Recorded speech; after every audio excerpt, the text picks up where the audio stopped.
খোয়াই দত্ত ভবনের শুভ বিজয়াতে আসলেন রাজ্যের মন্ত্রী সুশান্ত চৌধুরী এবং বিধায়ক সুশান্ত দেব।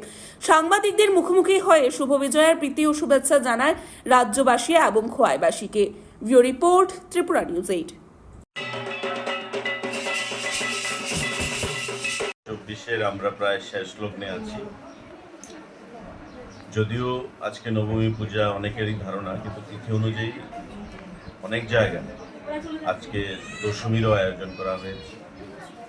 তো আপনাদের মাধ্যমে আমি রাজ্যের প্রতিটা অংশের জনগণকে দুর্গা উৎসব এবং শুভ বিজয়ার অনেক অনেক শুভেচ্ছা জ্ঞাপন করছি এবং মঙ্গলময়ী মা দুর্গার কাছে কামনা করব, প্রার্থনা জানাবো যাতে আগামী বছর রাজ্যবাসী মঙ্গল করেন এবং সমস্ত ঘাত প্রতিঘাত যেগুলো বিগত দিনে আমরা পেরিয়ে এসেছি সেগুলো থেকে বেরিয়ে এসে রাজ্য যেন আবার সুখ সমৃদ্ধির পথে আবার এগিয়ে যেতে পারে।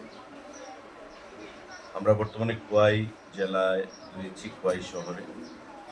এই বাড়িখানে দত্ত বাড়ি, যাদের একটা ইতিহাস রয়েছে দুর্গা উৎসবে, প্রত্যেকে তারা দুর্গা উৎসবে মেতে উঠে বিভিন্ন জায়গা থেকে একত্রিত হয়ে।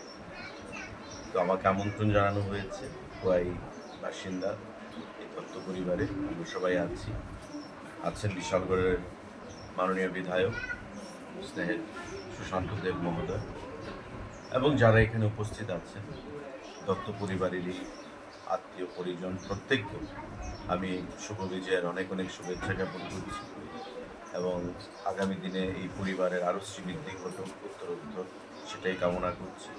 আপনাদের সবাইকে আমার ব্যক্তিগত তরফ থেকে এবং আমার সরকারের তরফ থেকে, মাননীয় মুখ্যমন্ত্রীর তরফ থেকে অনেক অনেক শুভেচ্ছা, নমস্কার এবং